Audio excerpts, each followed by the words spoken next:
ठाणे महानगरपालिकेच्या ग्रंथदिंडीला उत्साही प्रतिसाद. मराठी भाषा संवर्धन पंधरवड्याच्या निमित्ताने सोमवारी सकाळी ठाणे महानगरपालिकेतर्फे ग्रंथदिंडीचे आयोजन करण्यात आले होते. या ग्रंथदिंडीत महापालिकेच्या शाळांचे विद्यार्थी, महापालिकेचे अधिकारी आणि कर्मचारी मोठ्या संख्येने सहभागी झाले होते. ग्रंथदिंडीनंतर महापालिका आयुक्त सौरभराव यांनी कैलास नरेंद्र बल्लाळ सभागृह येथे आयोजित करण्यात आलेल्या ग्रंथ प्रदर्शनाचे उद्घाटन केले. मो मराठीचा या संकल्पनेवर आधारित ग्रंथदिंडीची सुरुवात महापालिका मुख्यालयाच्या प्रांगणातून झाली. गोड बोलू मराठी बोलू, माझी भाषा मराठी भाषा, अभिजित भाषा मराठी भाषा, माय मराठी माझी मराठी, लाभले आम्हास भाग्य, बोलतो मराठी या घोषणांना आसमंतात निनादून गेला. पारंपरिक पोशाख केलेले महापालिकेचे अधिकारी आणि कर्मचारी तसेच लेझिमच्या सुरावटींवर शिस्तबद्ध सादरी करणारे महापालिका शाळातील विद्यार्थी त्यांच्यामुळे संपूर्ण वातावरण मराठमोळ्या रंगात न्हाऊन निघाले होते. ग्रंथदिंडी लेझिम ढोल ताशाच्या गजरात महापालिका मुख्यालयासमोरील चौकापासून सुरू होऊन परमार्थ निकेतन ज्ञानराज मंदिरामागे पुन्हा महापालिका मुख्यालय प्रांगण अशी निघाली होती. फुलांनी सजवलेल्या पालखीत ज्ञानेश्वरी, भारताचे संविधान यांच्यासह वि. स. खांडेकर, वि. वा. शिरवाडकर, विंदा करंदीकर आणि भालचंद्र नेमाडे यांनी ज्ञानपीठ पुरस्कार विजेत्या लेखकांचे साहित्य ठेवण्यात आले होते. अतिरिक्त आयुक्त 1 संदीप माळवी, अतिरिक्त आयुक्त 2 प्रशांत रोडे, उपायुक्त जीजी गोदापुरे, उमेश बिरारी, अनघा कदम, मिताली संचेती, मनोहर बोडके, दिनेश तायडे, शंकर पाटोळे, सचिन सांगळे, TMDचे व्यवस्थापक भालचंद्र बेहरे यांच्यासह सर्व वरिष्ठ अधिकारी, विभाग प्रमुख, महापालिका कर्मचारी या ग्रंथदिंडीत पारंपरिक वेशभूषेत सहभागी झाले होते. मुख्यालयात परतल्यावर महापालिका शाळेच्या विद्यार्थ्यांनी सुरेख लेझिम नृत्य सादर केले होते. आपल्या मराठी भाषेसाठी संवर्धनासाठी हा मराठी भाषेचा पंधरवडा आयोजित करण्यात आला होता. त्यानिमित्ताने महापालिकेने विविध उपक्रमांचे आयोजन केले होते. त्यापैकी आज ग्रंथदिंडी आणि ग्रंथ प्रदर्शन आयोजित करण्यात आले आहे. हे प्रदर्शन आणि पुस्तक विक्री मंगळवार 21 जानेवारी रोजी सुरू राहणार आहे. ते सर्व नागरिकांसाठी खुले आहे. त्यामुळे त्यांनी देखील या ग्रंथ प्रदर्शनाचा लाभ घ्यावा असे आवाहन महापालिका आयुक्त सौरभराव यांनी केले आहे. तसेच वाचन या छंदाला प्रोत्साहन देण्यासाठी ठाणे महानगरपालिकेच्या विविध उपक्रम राबवले जात आहे. या प्रदर्शनात किमान 500 रुपयांची पुस्तके तरी प्रत्येकाने आपल्या मराठी भाषेसाठी, मराठी मातीसाठी विकत घ्यावी असे आवाहन अतिरिक्त आयुक्त 1 संदीप माळवी यांनी केले. पसायदानाने कार्यक्रमाची सांगता झाली. ग्रंथदिंडी तसेच प्रदर्शनाच्या सोहळ्याचे सूत्रसंचालन राजेंद्र पाटणकर यांनी केले. आपली अभिजात्य मराठी भाषा याच्या संवर्धनासाठी पंधरवडा 14 जानेवारीपासून सुरू झालेला आहे. 15 दिवस हा आपला अभियान सुरू राहणार आहे आणि यामध्ये वृक्षदिंडी, पुस्तकदिंडी, त्याच्यानंतर आता विविध जे आपले मराठी भाषाचे पुस्तक आहेत त्याची प्रदर्शनी आपण याचं आयोजन केलं आहे. हे आपले कर्मचारी अधिकाऱ्यांसाठी आहे आणि त्याच्या व्यतिरिक्त सामान्य जनतेसाठी सुद्धा खुला आहे. आपण शासकीय कामकाज मराठीमध्ये करतो, परंतु जे शासकीय कामकाजा व्यतिरिक्त जे ज्ञान आपल्याकडे मराठी भाषेमध्ये उपलब्ध आहे, आज जगामध्ये कुठल्याही भाषेमध्ये जे काही सुंदर आपला ज्ञान, विज्ञान, साहित्य, कला याच्याशी संबंधित आपल्याकडे कादंबरी आहेत किंवा लेख आहेत, त्या सगळ्यांचा झपाट्याने ट्रान्सलेशन मराठीमध्ये होतो. विशुद्ध मराठीमध्ये सुद्धा आपल्याकडे ज्याला आपण ओरिजिनल आपण कृती म्हणतो तशी सुद्धा आपल्याकडे मोठ्या प्रमाणावर चालू आहे आणि त्याचा स्वाद घेण्यासाठी त्याला पोषण देण्यासाठी हा एक अभियान आपण सुरू केला आहे. त्याच्यासाठी राज्य शासनाचा खूप आग्रह आहे की हा पंधरवडा खूप उत्साहाने साजरा झाला पाहिजे आणि शासकीय अधिकारी कर्मचाऱ्यांव्यतिरिक्त सामान्य जनमानससुद्धा यामध्ये सहभागी झाला पाहिजे. मी सर्वांना मराठी भाषा संवर्धन पंधरवड्याची खूप मनापासून हार्दिक शुभेच्छा देतो आणि हा पंधरवडा पूर्णतः यशस्वी होईल अशी मी आपल्याला ग्वाही देतो. सर, ठाणेकरांना काय आवाहन करताय ग्रंथ प्रदर्शनाला भेट देण्यासाठी? निश्चित ठाणेकरांसाठीच हा प्रदर्शन आहे आणि त्यांनी या ग्रंथ प्रदर्शनाला भेट दिली पाहिजे. ठाणे महानगरपालिकेमार्फत सुद्धा वाचन हा छंद याला प्रेरित आणि प्रवृत्त करण्यासाठी वेगवेगळ्या ठिकाणी आपण लायब्ररी सुरू करतो, वाचनालय सुरू करतो, किंबहुना आपले शासकीय कार्यालयामध्ये सुद्धा वेटिंग एरियामध्ये आपण छोटी लायब्ररी असं सुरू केलेलं आहे. तर निश्चितरित्या सर्व जनतेने यामध्ये उत्स्फूर्त प्रतिसाद दिला पाहिजे. महाराष्ट्रातील भगिनींना आधार देणारी राज्य शासनाची मुख्यमंत्री माझी लाडकी बहीण योजना। या योजनेअंतर्गत अल्प उत्पन्न गटातील 21 ते 65 वयोगटाच्या भगिनींना मिळणार दरमहा 1500 रुपयाची मदत। अर्ज करण्यासाठी 31 ऑगस्ट 2024 पर्यंत मुदतवाढ। कुटुंबाचं वार्षिक उत्पन्न 2.5 लाख रुपयांपेक्षा कमी असलेल्या महिला पात्र। कुटुंबाकडे पिवळं किंवा केसरी रेशन कार्ड असल्यास उत्पन्नाचा दाखला आवश्यक नाही। पांढरं रेशन कार्ड असेल किंवा रेशन कार्ड नसेल तर कुटुंबाचं वार्षिक उत्पन्न 2.5 लाखांपेक्षा कमी असल्याचा दाखला आवश्यक। योजनेसाठीचा ऑनलाईन अर्ज नारी शक्ती दूत ॲप वरून किंवा पोर्टलवर भरता येईल। ज्या भगिनींना ऑनलाईन अर्ज भरता येत नसेल त्यांच्यासाठी अंगणवाडी, ग्रामपंचायत, वॉर्ड ऑफिस, सेतू सुविधा केंद्रामध्ये किंवा आशाताई बचत गटाच्या CRP यांची मदत उपलब्ध। आता आपल्याला अभिमानानं म्हणता येईल, सुखी आणि सुरक्षित आहे माझी लाडकी बहीण।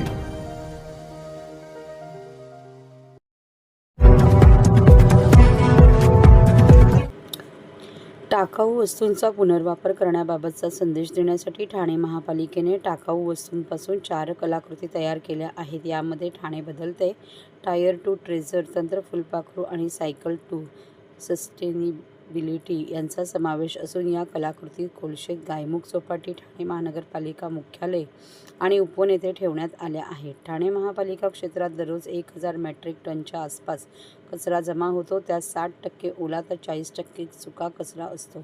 सुका कचरा वर्गीकरण करण्यात येतो। यामध्ये टायर, लाकूड, धातू, cycle tyre, ring, plastic pipe आणि कचऱ्याचा समावेश असतो। या कचऱ्याचा पुनर्वापर करणे गरजेचे असून या विषयाचा संदेश देण्यासाठी ठाणे महापालिकेने अनोखा उपक्रम राबवला आहे।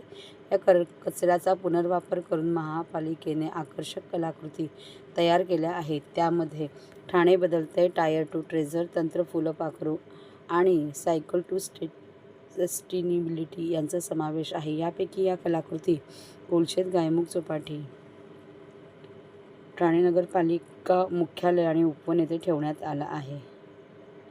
ठाणे बदलते ही 180 किलोची कलाकृती प्लास्टिक आणि कचऱ्याचा वापर करून तयार करण्यात आली असून त्यासाठी प्लास्टिक आणि कचरा वापरला आहे। पावसात रिकाम्या टायरमध्ये पाणी साचून डेंग्यू, मलेरियाचे डास तयार होतात। त्यामुळे अशा टायरचा आणि लाकडाचा पुनर्वापर करून 120 किलो वजनाचे टायर टू ट्रेझर ही कलाकृती तयार करण्यात आली आहे।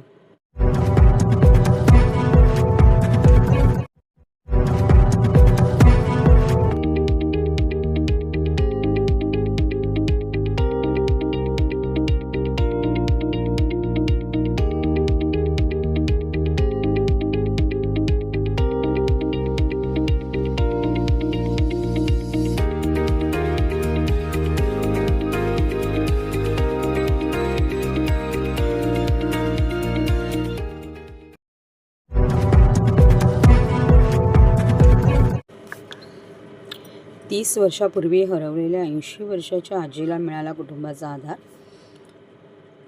मुलाचा समोर झालेल्या हृदयद्रावक मृत्यूच्या घटनेनंतर मानसिक स्वास्थ्य बिघडलेली महिला 30 वर्षापूर्वी घरातून निघून गेली होती। 2 वर्षापूर्वी पोलिसांनी उपचारासाठी ठाणे प्रादेशिक मनोरुग्णालयात उपचारासाठी आणल्यावर महिलेच्या घरचा कोणताही ठावठिकाणा नसताना रुग्णालयाने पोलिसांची मदत घेऊन मोठ्या कौशल्याने महिलेच्या घराचा पत्ता शोधून कुटुंबाशी भेट घडवून आणली।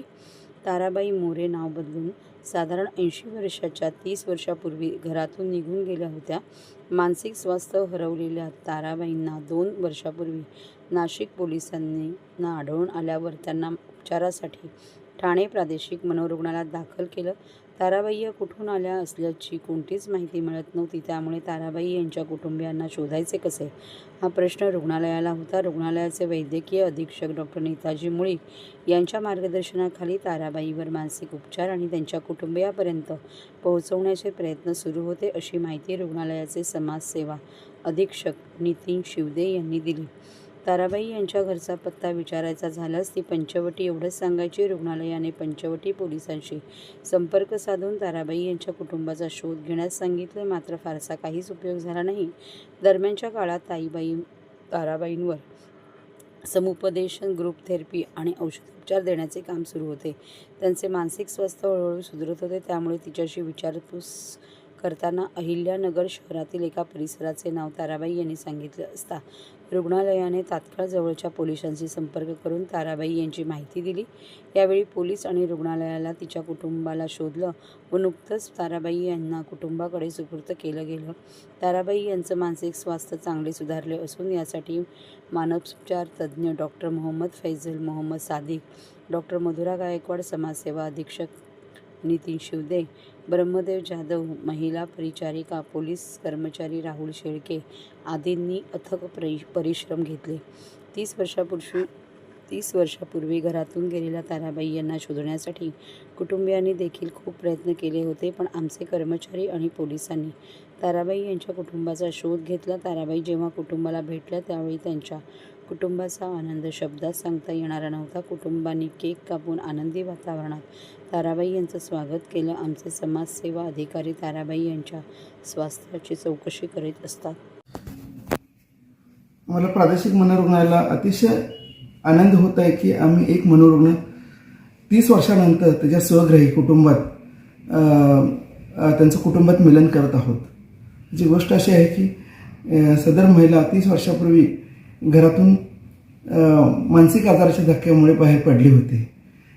कारण त्यापूर्वी त्या काळात त्याचा मुलगा झाडावर चिंचा काढण्यासाठी चढला होता. त्यावेळी शॉक लागून मृत्यू पावला होता. त्याच्यामुळे त्याला मानसिक धक्का बसल्यामुळे 30 वर्षापूर्वी ती घरातून बाहेर पडली. त्यानंतर ती नाशिकच्या पंचवटी भागात राहत होती. पण 2 वर्षापूर्वी तिचं मानसिक आजार वाढल्यामुळे पोलिसांनी तिला आमच्याकडे दाखल केले. मग आमच्या मनोरुग्णालयात दाखल झाल्यानंतर आमच्या मानसोपचार तज्ज्ञांनी, समाजसेवा अधीक्षक, व्यवसायोपचार तज्ज्ञ व सर्व कर्मचारी अधिकाऱ्यांनी चांगल्या प्रकारचे उपचार करून तिला बरे केल्यानंतर तिचा पुनर्वसनाचा प्रश्न येत होता.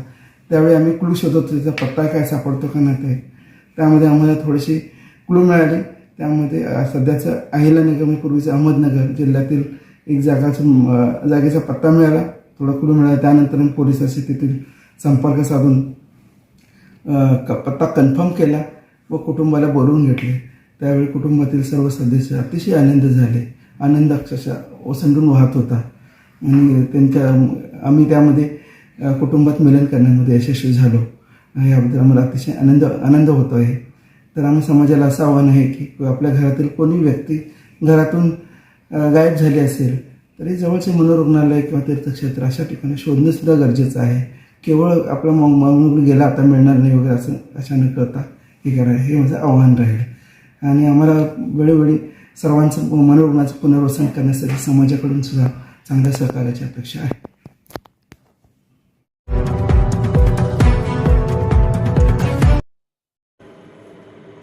ठाण्यातील मालवणी महोत्सवात 10 दिवसात 25 कोटींची उलाढाल. खाद्य संस्कृतीसह सांस्कृतिक भूक भागवणारा महोत्सव. कोकणातील शेतकरी आणि छोटे मोठे व्यवसाय करणाऱ्यांना आपल्या हक्काचे दालन मिळावे आणि त्यांचा आर्थिक विकास व्हावा या उद्देशाने भरवण्यात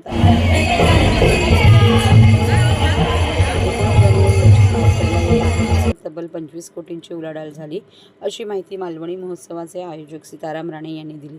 या महोत्सवाचे हे 26वे वर्ष होते.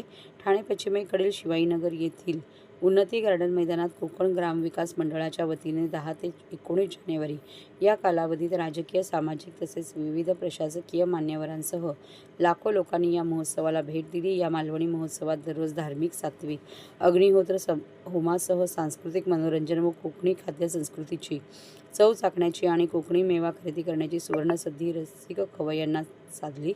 शनी शिंगणापूरच्या आनंदवन भेळने तर चांगलाच भाव खाल्ला. त्यामुळे सर्व स्टॉलधारकांनी बक्कळ व्यवसाय केल्याचे दिसून आले. पुस्तकांच्या स्टॉलवरही वाचकांची गर्दी उसळली होती. यंदा प्रथमच मालवणी महोत्सवात कोकणच्या धर्तीवर साकारलेल्या गणपती मंदिराचे विशेष आकर्षण लक्षवेधी ठरले होते. श्री गणेशाचे दर्शन घेऊन अग्निहोत्र विधी करण्याची सुविधा महोत्सवामध्ये उपलब्ध करण्यात आलेली असल्याने शेकडो जणांनी या अग्निहोत्रामध्ये सहभाग नोंदवला. मुख्य प्रवेशद्वाराला यंदा मालवणी खाद्य संस्कृतीचे भोगते कैलास अरुण लोंढे प्रवेशद्वार असे नाव देऊन आयोजकांनी भावनिक ऋण निर्देश जपल्याचे दिसून आले. याशिवाय महोत्सवात दररोज होणाऱ्या सांस्कृतिक कार्यक्रमांसाठी बच्चे कंपनी आणि महिलांची गर्दी उसळलेली पाहायला मिळाली. महोत्सवात सांस्कृतिक कार्यक्रमात काव्य वाचनाच्या पर्वणीसोबतच एकाच वेळी शारदा प्रकाशनाच्या 5 पुस्तकांचे प्रकाशन देखील मान्यवरांच्या हस्ते करण्यात आले. लाडक्या बहिणींसाठी यंदा आयोजित केलेल्या राहुल निनाद प्रस्तुत राहुल ढेंगळे आणि निनाद सुतार यांचा खेळ रंगला पैठणीचा स्पर्धेला उदंड प्रतिसाद लाभला. या अटीतटीच्या स्पर्धेत संगीता गायकवाड प्रथम क्रमांकाची मानकरी ठरून त्यांनी महाराणी पैठणी पटकावली. द्वितीय क्रमांक सीमा जगताप आणि रुचिता देशमुख तृतीय क्रमांकाच्या विजेत्या ठरल्या. महोत्सवात भेट देणाऱ्या खवय्यांनी मालवणी चवीच्या कोंबडी वडे, सागवती आणि चवदार मच्छी तसेच कोकणातील विविध खाद्यपदार्थांची रेलचेल पाहण्यास मिळाली. कोकणातील विविध खाद्यपदार्थांची चव चाखण्याचा आनंद ठाणे तसेच मुंबईकरांनी मनमुराद लुटला. मालवणी महोत्सवातील आकर्षक विद्युत रोषणाईच्या सेल्फी पॉईंटवर तर फोटो काढण्यासाठी तुडुंब गर्दी उसळलेली पाहायला मिळाली. ठाण्याचे आमदार संजय केळकर यांनी उद्घाटन केलेल्या या मालवणी महोत्सवाची सांगता भाजपचे प्रदेश कार्याध्यक्ष आमदार रवींद्र चव्हाण यांच्या उपस्थितीत झाली.